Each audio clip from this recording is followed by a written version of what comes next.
Have you ever looked in the mirror and seen your mother's eyes looking back at you? Or maybe you've got your dad's laugh. For pretty much all of human history, how traits get passed down from one generation to the next was a total mystery. And the first big clue didn't come from some fancy lab, but from the quiet garden of a 19th century monk. I mean, really think about it. We just accept that we look like our parents and our siblings, but nobody could figure out how it actually worked. What was the mechanism? It was a complete and total black box. People had ideas, sure, but the actual rules of the game were a puzzle. So, our story begins in a place you might not expect, a monastery garden. This is where a friar named Gregor Mendel, just by being incredibly patient and observant, started to piece together the fundamental secrets of heredity. Now, before Mendel came along, the most popular idea was that inheritance worked kind of like mixing paint. You know, a tall parent and a short parent would have a medium-height kid. It makes a certain kind of sense, right? But this blending theory had a huge flaw. It couldn't explain how a trait could just disappear for a generation and then, poof, show up again later. The whole thing just didn't add up. And this is where Gregor Mendel just completely changed the game. Working with his pea plants, he came up with this radical new idea. Traits aren't blended together like paint. Instead, they're passed down in these separate little packets of information, discrete units that don't get watered down. You know, Mendel's real genius was his method. First, he picked the perfect test subject, pea plants. They're super easy to grow and cross-pollinate. Then, he didn't try to track everything at once. He focused on just a few simple either-or traits, like tall versus dwarf. And, this is the crucial part, he counted everything. He kept meticulous records, which was almost unheard of in biology at the time. And that's how he saw the patterns that everyone else had missed. Okay, so Mendel figured out these discrete units exist. But what are they, and how do they actually work? Let's dive into how his observations became the fundamental rules of genetics, the code of life itself. So here's the first big rule. For any given trait, like height, an organism has two unit factors, not one. You get one from your mom, one from your dad. So a pea plant doesn't just have a single instruction for height, it has a pair of them working together. Right, so what happens if you get two different instructions? What if a plant gets a tall factor and a dwarf factor? Well, this is the next piece of the puzzle. Mendel discovered that one factor can completely mask the other. The one you see is called dominant. The one that's hidden is called recessive. But, and this is key, that recessive factor doesn't just go away. It's still there, ready to be passed on. And his most famous experiment shows this perfectly. He took a pure tall plant and crossed it with a pure dwarf plant. In that first generation of offspring, every single plant was tall. It looked like the dwarf trait was just gone, completely vanished. But then he let those tall plants self-pollinate, and in the next generation, bam, the dwarf trait was back. And here is the absolute mind-blowing part.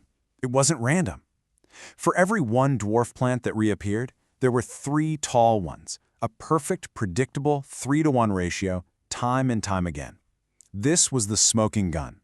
It proved that inheritance wasn't some messy blend, it followed clean, mathematical rules. Okay, so let's put some modern words to Mendel's ideas. That unit factor he talked about, we call that a gene. The different versions of a gene, like the one for tall or the one for dwarf, those are alleles. The physical thing you actually see, like a plant being tall, that's its phenotype. And the hidden genetic code behind it all, the actual pair of alleles, that's the genotype. All right, this all works perfectly for peas in a garden. But what about something as messy and complicated as human beings? Let's see how these exact same rules play out in our own families. I mean, that's the million-dollar question, right? Are we really governed by the same rules as a pea plant? And for a whole bunch of traits, the answer is a shocking but definitive yes.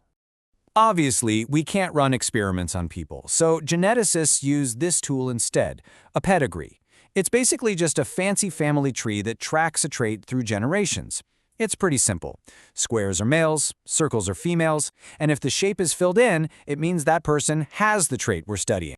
And when you look at these pedigrees, you can literally see Mendel's laws in action. A recessive trait, like albinism, can stay hidden for a generation, popping up in a child even when the parents don't show it, just like those dwarf pea plants. But a dominant trait, like Huntington disease, shows up in every single generation. The patterns are crystal clear. Now, tracking these patterns is about more than just curiosity.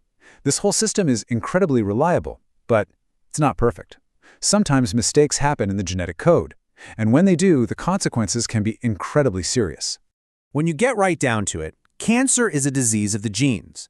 It's what happens when the rules, the very rules we've been talking about that control how our cells are supposed to act, get broken. It starts with mutations in our DNA. There are two things that make cancer so dangerous. First, cancer cells forget how to stop growing. They just proliferate, dividing and dividing, forming a tumor. And second, they can learn how to spread or metastasize. That means they can break away from home base and set up shop in other parts of the body. The best way to think about it is like a car. Your cells have genes called proto-oncogenes. They're the gas pedal. They tell a cell when to grow. A mutation can turn that into an oncogene, which is like having the gas pedal stuck to the floor. Then you have tumor suppressor genes. Those are the brakes. They tell the cell to stop. Mutations can make the brakes fail.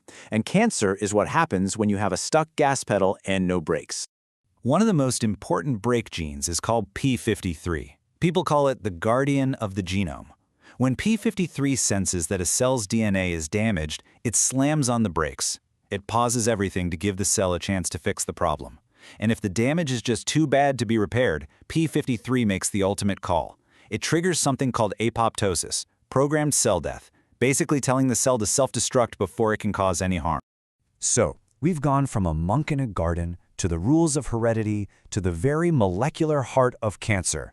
It's been an incredible journey. But what does all this knowledge really mean for us, right now, and for our future? Just look at this timeline for a second. In 1866, Mendel publishes his work, and almost nobody notices. By 1902, science catches up and connects his abstract factors to actual things called chromosomes. Then you leap forward to 1994, and we're identifying specific genes like BRCA1 that are directly linked to cancer risk. The speed of our understanding is just breathtaking. And this isn't just theory anymore. Today, you can get tested for genes like BRCA1 and find out your personal risk for developing certain cancers. This knowledge is an incredible gift, a powerful tool.